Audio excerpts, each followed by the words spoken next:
बिस्मिल्लाहिर्रहमानिर्रहीम। ये शाह अलादित्ता में जो है बुद्धा केव है। बुद्धा केव मशहूर जगह है। ये कुछ 2500 साल पुरानी इबादत गाह है अमूमन जापानियों की, बुद्ध मत लोगों की जो है। और यहाँ हम आज आए हैं और सैर के लिए। बहुत अच्छी खूबसूरत जगह है, देखने की है। बड़ी ग्रीनरी है और केव बने हुए हैं बड़े बड़े। ये देखो, ये केव बने हैं।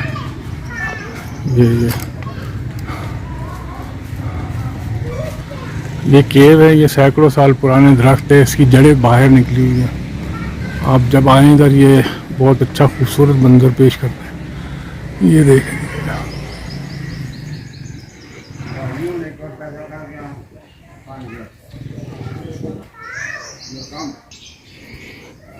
ये चश्मा है पानी का, बहुत छोटा सा। कभी ज़्यादा हो जाता है और कभी थोड़ा पानी रह जाता है। ये क्या है? ये पहाड़ की जड़ है ना, रूट है पहाड़ की, नीचे की पैर।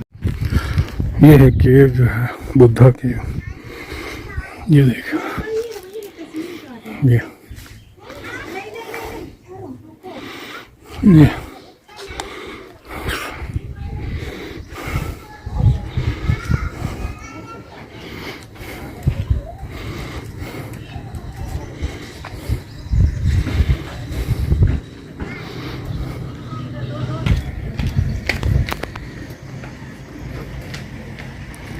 ये बुद्ध मत लोगों की इबादत का है। ये बुद्धा केव कहते हैं इसे। ये शाह अलादित्ता में है। ये देख, ये देख, ये देख, ये देख।